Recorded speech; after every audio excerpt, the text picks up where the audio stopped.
अवनीश भाई, खिलाड़ी जब वार्म अप करता है ना, तो ट्रैक सूट वगैरह पहन के करता है। ट्रैक सूट पहना होता है, ऊपर विंग चीटर पहना होता है, टोपी ओपी भी लगाया होता है, शरीर को गर्म रखता है। पूरा वार्म अप जब कर लेता है तो वो उस वक्त पर्दे के पीछे होता है। स्टेडियम के पीछे एक वार्म अप एरिना होता है।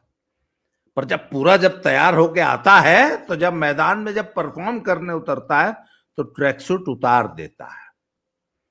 तब चड्ढी बनियाइन में हो जाता है। कल राहुल ने चड्ढी बनियाइन में आके सर एक ट्वीट किया है, वो आपने भी पढ़ा, पूरी दुनिया में चर्चा है उसकी। जेन जी वाला ट्वीट। राहुल जी फरमाते हैं,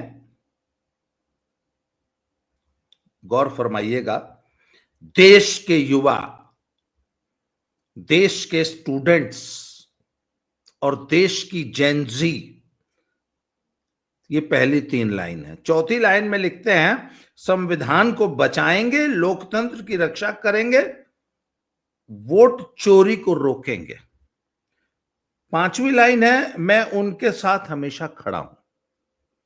पर सर, चौथी लाइन में उन्होंने लिखा तो है संविधान को बचाएंगे, परंतु वो ये लिखना क्या चाहते हैं, असल उसका मतलब क्या है?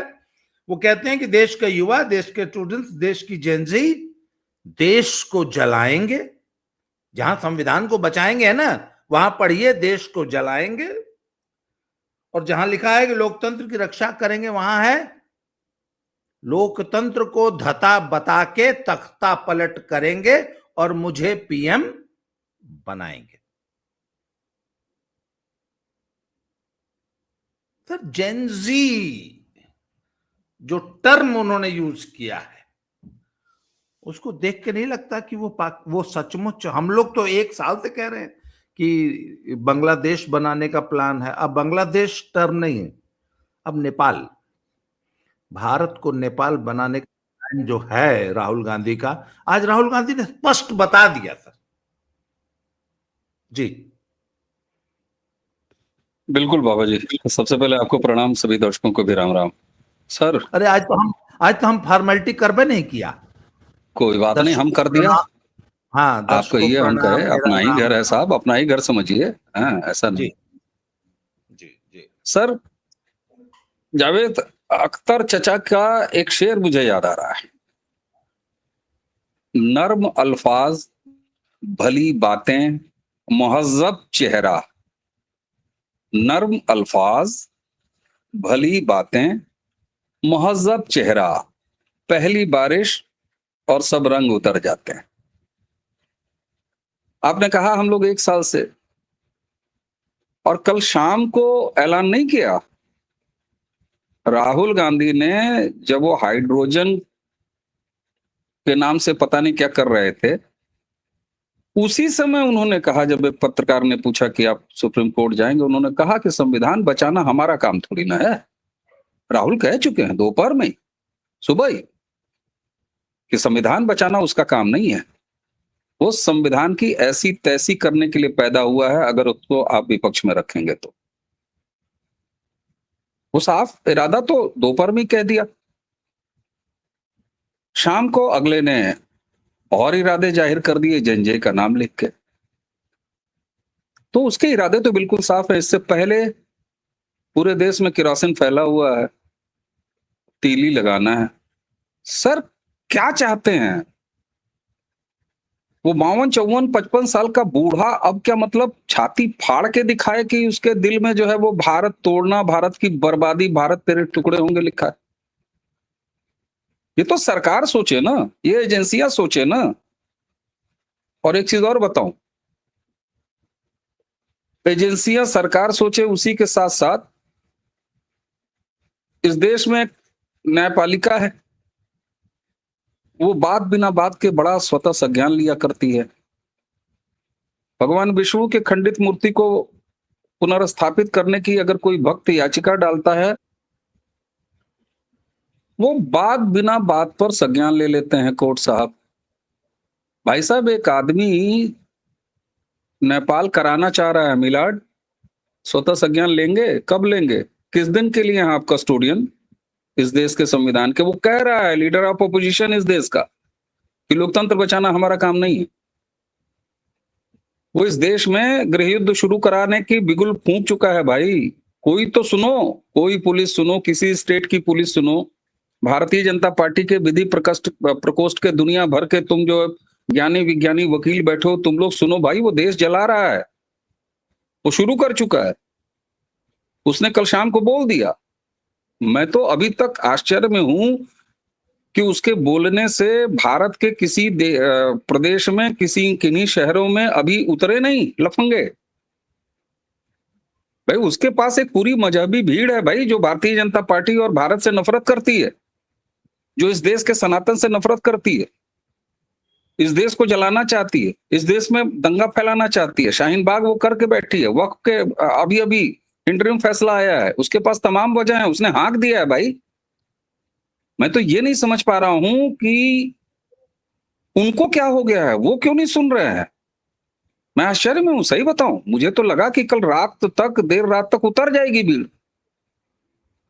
हाँ, कल बी.आर. गवई का एक और फैसला आया है सर, मैं उसकी तरफ आपका ध्यान आकृष्ट करना चाहूंगा, दर्शकों का भी। कहता है कि अगर पंजाब के किसान स्टबल जलाते हैं तो केंद्र सरकार उनको गिरफ्तार करे। क्यों केंद्र सरकार क्यों करेगी, पंजाब सरकार क्यों नहीं करेगी? मोदी क्यों जाएंगे गिरफ्तार करने, पहली बात। अच्छा मुझे एक बात बताइए, हम लोग हमेशा ये कहते हैं कि नहीं भारत में ऐसा कुछ नहीं होगा, भारत के लोग समझदार हैं, हम लोग इस खुशफहमी में रहते हैं। एक वर्ग तो तैयार बैठा ही है देश फूंकने के लिए, अलगाववादी तत्व जितना है और वो सब है, वो सब बताने की जरूरत नहीं है। मैं एक हाइपोथेटिकल स्थिति बता रहा हूं। एक व्यक्ति आरक्षण के खिलाफ कोई एक याचिका दायर करे, कोई एक व्यक्ति, राहुल गांधी का ही व्यक्ति, और बी.आर. गवई जैसा सनातन विरोधी चीफ जस्टिस उस पर फैसला दे दे, कल से आरक्षण खत्म, तो सर आरक्षण विरोधी सो कॉल्ड दलित या सो कॉल्ड जितने भी लोग हैं सड़क पर उतर आएंगे। सरकार देती रहे सफाई की, साहब हमारा कोई रोल ही नहीं, हम क्या करें, वो तो ये तो फलनवा ने याचिका किया और ढकाने ने फैसला दे दिया एक तरफा। अगर ऐसा कुछ, भाई एक बात बताइए ना, बांग्लादेश में शुरुआत ऐसे ही नहीं हुई थी, हाईकोर्ट का एक फैसला ही तो आया था।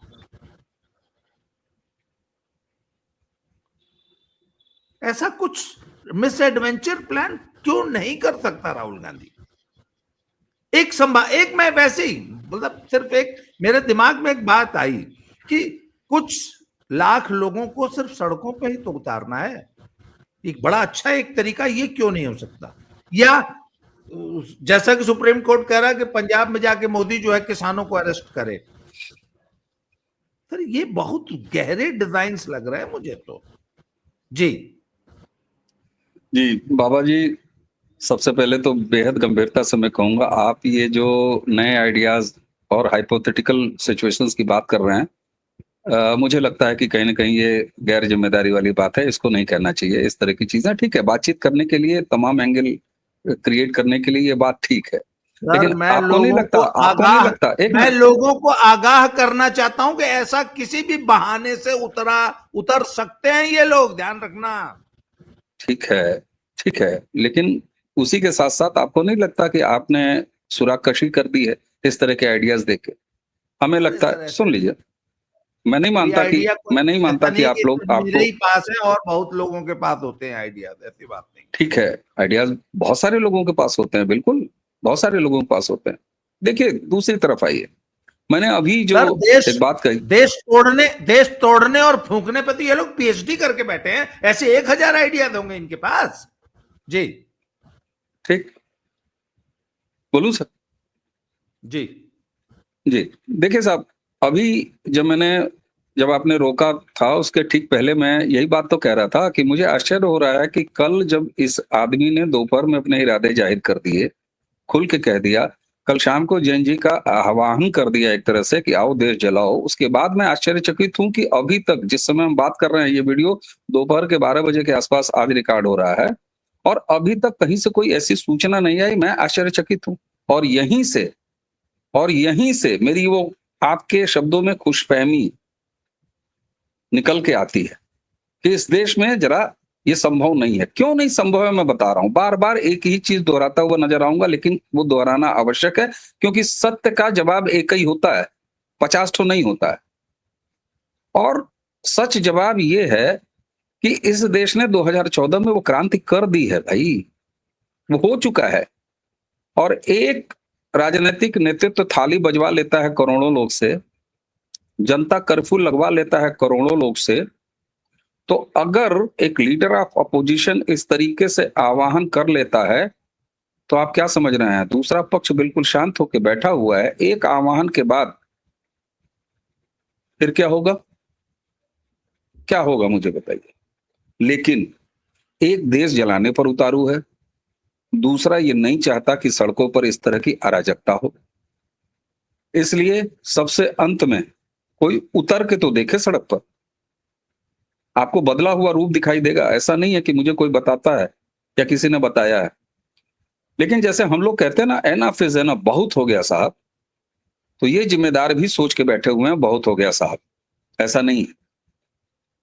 हाँ, आप मुझे जवाब दीजिए कि जो लोग तैयार बैठे हैं, इस आदमी ने कल जब खुल के कह दिया, अब तक क्यों नहीं उतरे।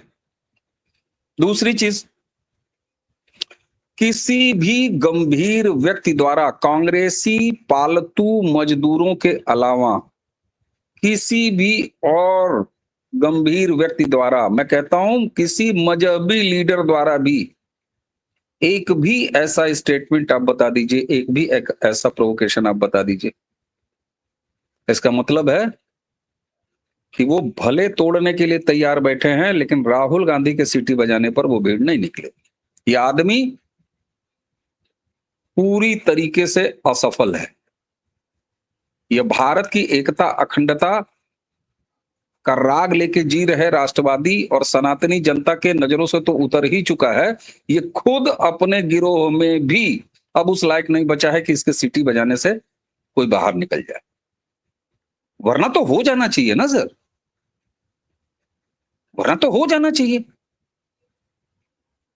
रवीश कुमार को अब तक सड़क पर उतर जाना चाहिए, अभिषेक शर्मा को सड़क पर उतर जाना चाहिए, राजदीप सरदेसाई को सड़क पर उतर जाना चाहिए, इसके पाले हुए मौलानाओं को सड़क पर उतर जाना चाहिए, उत्तर प्रदेश में सपा के कार्यकर्ताओं को सड़क पर उतर जाना चाहिए, बिहार में आरजेडी को सड़क पर उतर जाना चाहिए, ममता बनर्जी को आह्वान कर देना चाहिए, yes come on J Stalin को ये अपने यहां काम शुरू करा देना चाहिए, उमर अब्दुल्ला जम्मू कश्मीर में शुरू करा दें।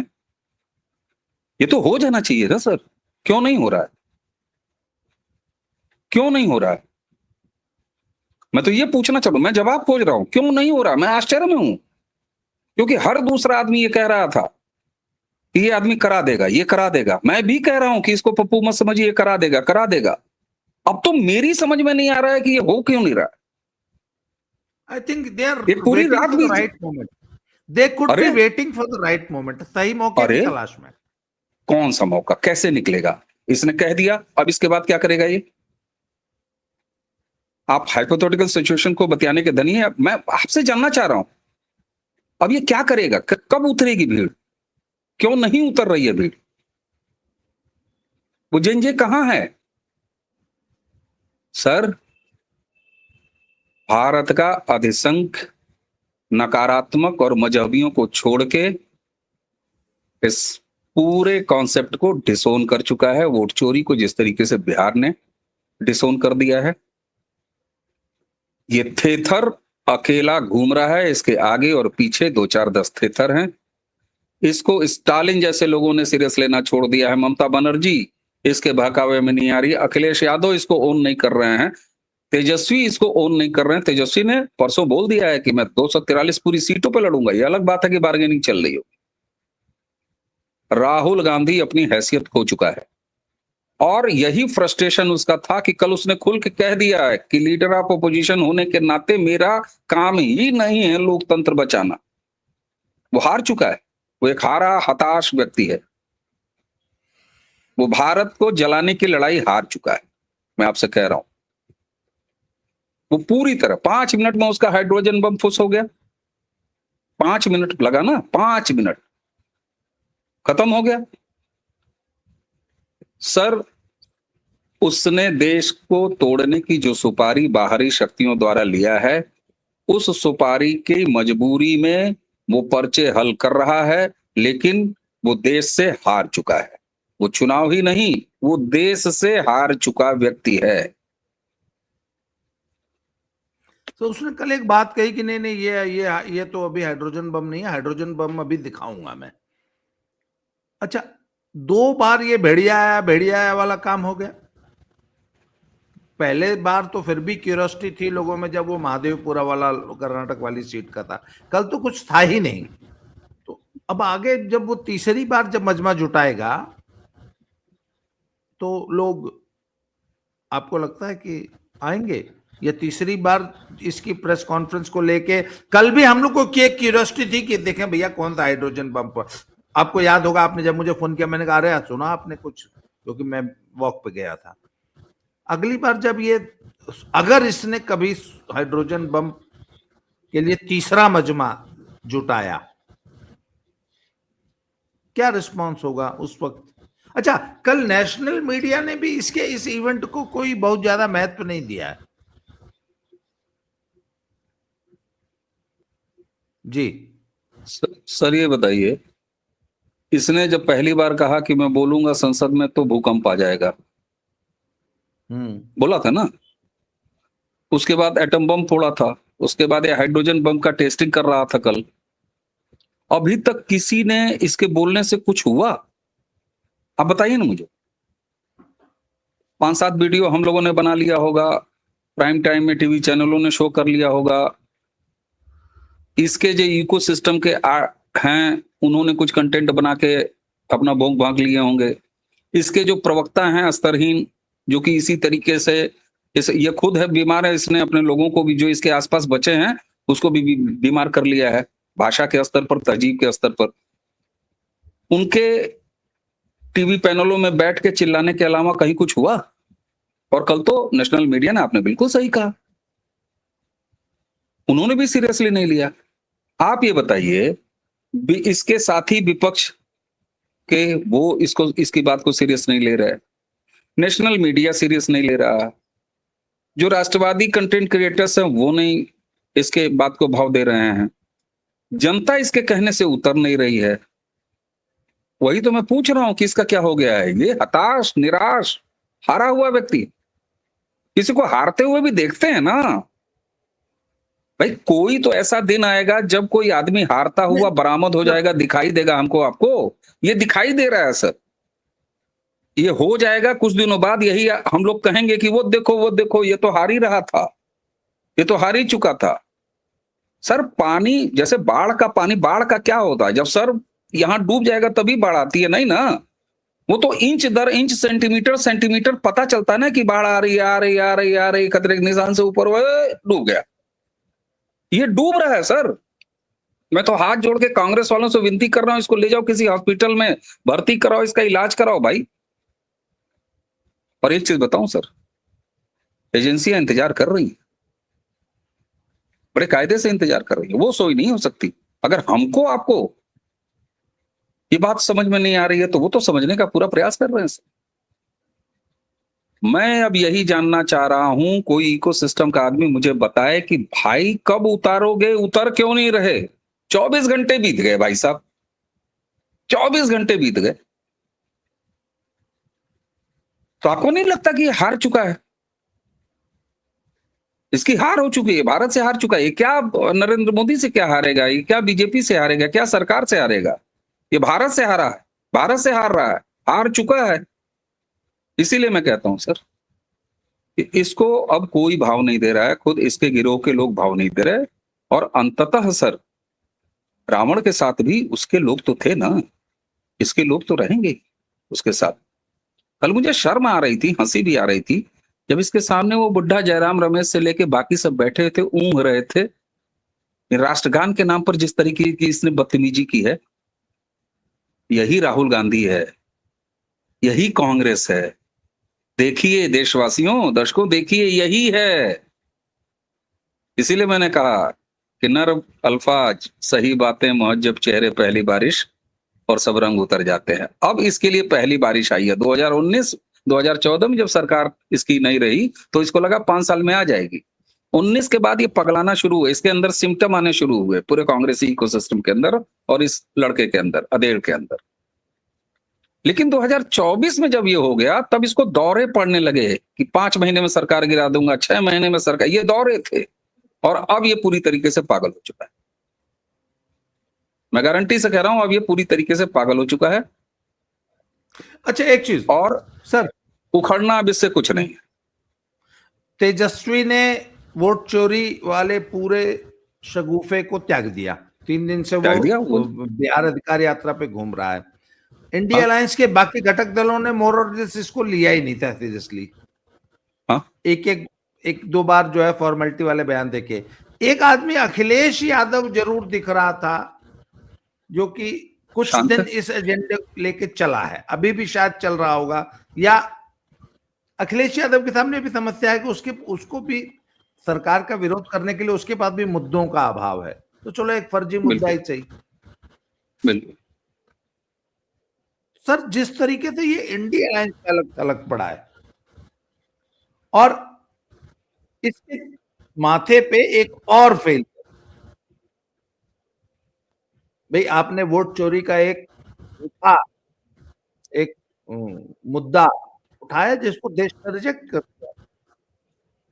कल उसी में एक सवाल और किया गया जब ना, कि जब आपके पास आप बता रहे हैं कि ब्लैक एंड व्हाइट प्रूफ है, सवाल पूछा गया था कि कोर्ट क्यों नहीं जा रहे। उसके में बोला कि अरे बचाने का मैंने कोई ठेका लिया है, मतलब मुझे सिर्फ झूठ बोलना है। अच्छा, ट्रेंड है ना कि आमतौर पर हम लोग जैसे अदना लोग किसी का नाम लेने से बचते हैं ना, बोलते नाम क्या लेना। ये आदमी सरेआम ज्ञानेश कुमार 2.5 साल पहले का मैटर उठा रहा है, तब पता नहीं कौन था आयुक्त, और नाम ले रहा है ज्ञानेश कुमार का। बहुत ज्यादा हल्कापन हो गया। हल्कापन नहीं, कोई स्वस्थ आदमी ऐसा करेगा? हल्का हल्कापन, भारीपन छोड़ दीजिए। कोई स्वस्थ आदमी ऐसा करेगा? नहीं करेगा ना। अब कोई बच्चा, बूढ़ा, हल्का, सस्ता, ये वाली बात ही नहीं है। बीमार आदमी है भाई, इसकी मानसिक अवस्था खराब है, अस्वस्थ व्यक्ति है। कांग्रेस इसका इलाज कराए। इसको बाहर वाले तो बाहर वाले, घर वाले भी सीरियस नहीं ले रहे हैं। इंडिया अलायंस के कोई आदमी सीरियस नहीं ले रहा है। और तो और जिसको हाँकने की कोशिश कर रहा है वो नहीं हाँक के सड़क पर आ रहे हैं भाई। मैं तो ये कह रहा हूं, कोई बांग नहीं दे रहा, कोई जिहादी एलिमेंट भी बांग नहीं दे रहा है कि राहुल गांधी उतर जाओ। अरे राहुल गांधी फैन क्लब है कहीं, 2 4 10 उतरे सांकेतिक रूप से। आप बताइए मुझे भाई, इसके अरे वो श्रीनिवास है, संदीपवा है, ये सब सड़किया क्यों नहीं उतर जा रहे हैं भाई? ये सुप्रिया श्रीनेतवा क्या कर रही है? इसके आईटी सेल में बैठे हुए लोग ये क्यों नहीं उतर जा रहे हैं भाई? उतरो बाहर। जानते क्यों नहीं उतर रहे हैं सर? इन्हें पता है कि उतरने के बाद असली भारत का जेनजी इनके साथ क्या सलूक करेगा। नेपाल में क्या हुआ है? इनके पास सर, इनके पास मतलब कोई, जैसे कहते हैं ना वो सेल्स की जो दुनिया में कहा जाता है कि soldiers on the street, feet on street जिसको बोलते हैं, फुट सोल्जर्स है ही नहीं। इनके राहुल गांधी के कहने पे एक व्यक्ति भी, मैं तो एक बात और कह रहा हूं कि वो, बल्कि जो हमारे बेचारे दिल्ली के जो होमलेस डॉग्स थे, उनके समर्थक में तो पूरी दिल्ली टूट पड़ी थी। अरे सर, बच्चों ने मीम बना के डाला था उसी समय। बच्चों हाँ ने, यंगस्टर्स ने सोशल मीडिया में मीम बना के डाला था कि राहुल गांधी के समर्थन से ज्यादा तो स्ट्रीट डॉग्स का समर्थन करने के लिए लाखों लोग सड़कों पर उतर आए। नहीं नहीं नहीं, क्यों सर, क्यों उतर आए? क्यों उतर आए? क्योंकि वो एक मुद्दा जेन्युइन जेन्युइन होगा, कॉज था। वो मुद्दा जेन्युइन जेन्युइन कॉज होगा। था। बिल्कुल हाँ बिल्कुल। मेरा निजी राय अलग हो सकती होगी, लेकिन वो जेन्युइन राय था, जेन्युइन मामला रहा होगा। आप सर एक बात कर रहे हैं ना कि एक भी फुट सोल्जर, मैं तो चिल्ला चिल्ला के कह रहा हूं कोई कांग्रेसी, कुछ तो कांग्रेसी मेंबर बचे हुए हैं, कुछ तो होंगे, ब्लॉक स्तर पर होंगे, मोहल्ले स्तर पर होंगे, सभासद कहीं तो होंगे, कुछ तो विधायक हैं, उनके कुछ कार्यकर्ता हैं। सर अपने नेता के ऐसे खुले आह्वान के बाद उतर जाए करते हैं कार्यकर्ता। नहीं नहीं नहीं नहीं नहीं सर, क्या, क्यों नहीं उतर नहीं रहे? नहीं नहीं नहीं, लेबर चौक पे जाता है एक आदमी, 500 रुपया का वादा करता है, एक पैकेट पूरी सब्जी लेके जाता है, उनको बस में या ट्रैक्टर ट्राली पे बैठाता है लेबर चौक से, हाँ हाँ। रैली में लेके आता है। वो सब एक बैनर और टोपी पहन के खड़े होते हैं, उनसे पूछो क्यों आए हो, बोलो पता नहीं, नहीं पता फलानवा होता। लेके आए हैं, दिहाड़ी मिल गया, बोला नहीं 200 रुपया मिला है, अभी 300 मिलना बाकी है। ऐसे हाँ लोग सर, कांग्रेस के पास बस वही कार्यकर्ता बचा है जिसको ठीक 200 मिल ठीक। चुका है, 300 बाकी हाँ है। ठीक। नहीं, हम ये एक मानते एक हैं। तरीका और है एक सर, मिनट, एक तरीका और है सर। सुन तो लीजिए। देवरिया में अरे अभी खटिया आधा, नहीं, देवरिया में खटिया रैली हुई थी, तो उस खटिया पे कुछ लोग पहले ही आके बैठ गया था कि जब रैलियां जब खत्म हो गई तो खटिया को उठा के ले जाना है, उसमें वो झगड़ा भी टांग के हुआ ले था। भी गए थे, टांग के ले भी गए तो थे। खटिया रैली टाइप अगर कुछ करे तो 100-200 कार्यकर्ता उतर सकता मैं दूसरी बात कह रहा हूं सर, सुनिए तो। है। लेबर चौक पर जाना और इस तरीके से उठा के लाना, अगर कांग्रेस के पास यही बचा हुआ है, तो मैं फिर कह रहा हूं कि कांग्रेस का कोई लीडर, कांग्रेस का कोई एक्टिव वर्कर क्यों नहीं 2-3 हजार रुपया जेब में रख के जाता है और उन्हीं को खरीद के क्यों नहीं लेके आता, कहता है ये उतर गए जंजीर।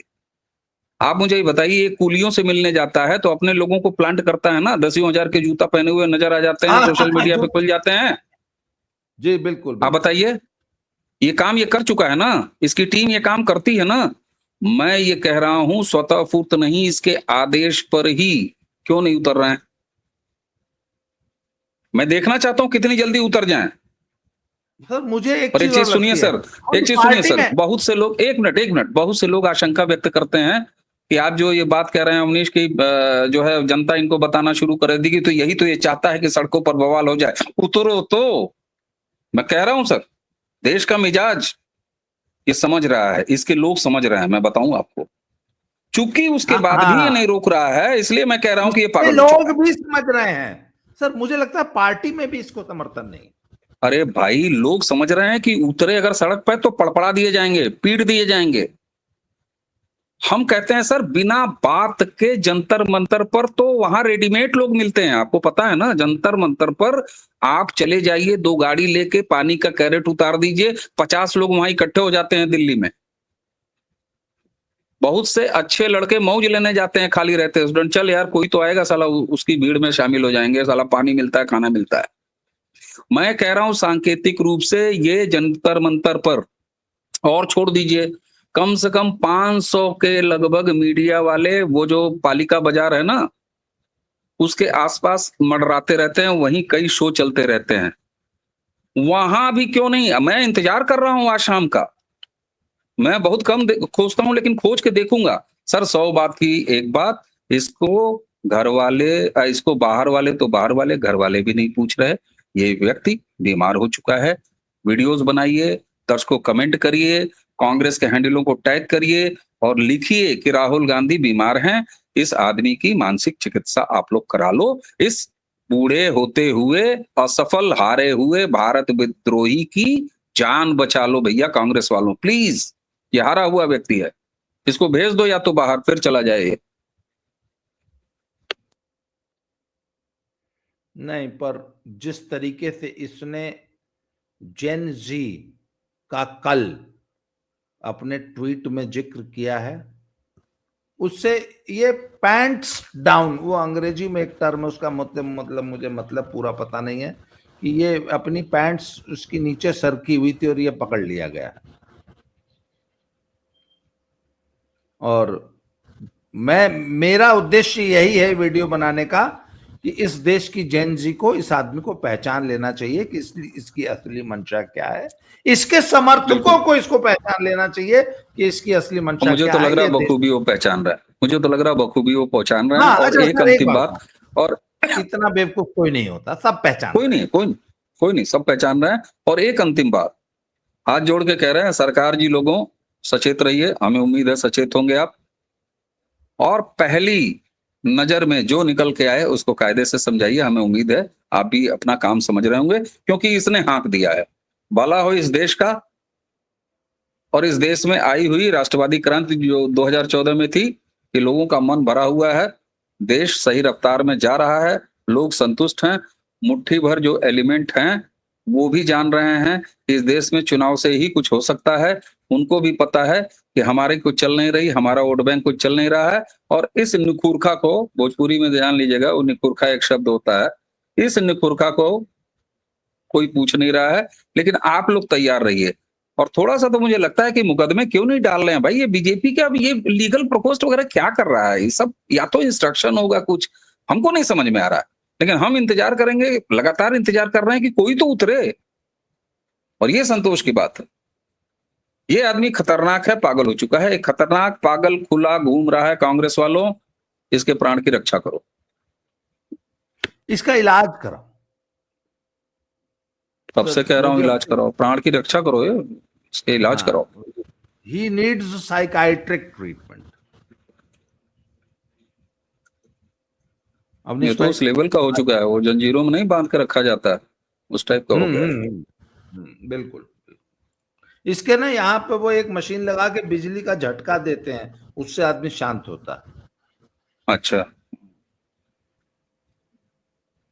नहीं, वो जो सामान्य रोगी होता है उसके यहाँ बिजली का झटका दिया जाता है, जो थोड़ा और ज्यादा अगली अवस्था को प्राप्त हो चुका, उसके पीछे तार लगा के वो भी, वहां भी झटका देने से सर बहुत आराम मिलता है। वो राजनारायण जी वाली बात मुझे जो पिताजी सुनाते थे वो याद आ गया।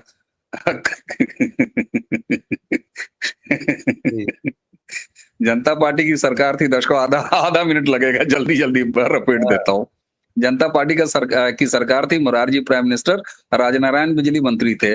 रायबरेली में शून्य घोषित कराए थे चुनाव, इंदिरा गांधी का, इनको विजयी घोषित किया गया था। तो राजनारायण पहुंचे ऊंचाहार बिजली घर, तो वहां पत्रकारों ने पूछ लिया कि बिजली की बड़ी समस्या है, बिजली नहीं आ रही है। तो उन्होंने कहा हाँ, ओहो, बिजली की बड़ी समस्या है और मैं बिजली मंत्री हूँ, एक काम करो, एक लंबा सा तार ले आओ, एक तार मेरे पिछवाड़े कर दो और दूसरा उसका सिरा जो है बिजली घर से ले जाके जोड़ दो, मैं देश का बिजली मंत्री हूँ, बिजली आ जाएगी। बोला इंदिरा ने बर्बाद करके रख दिया और यहाँ ये बिजली खोज नहीं इतनी जल्दी, पड़ यहाँ से। तो राजनारायण जी हमारे पिताजी सुनाते थे।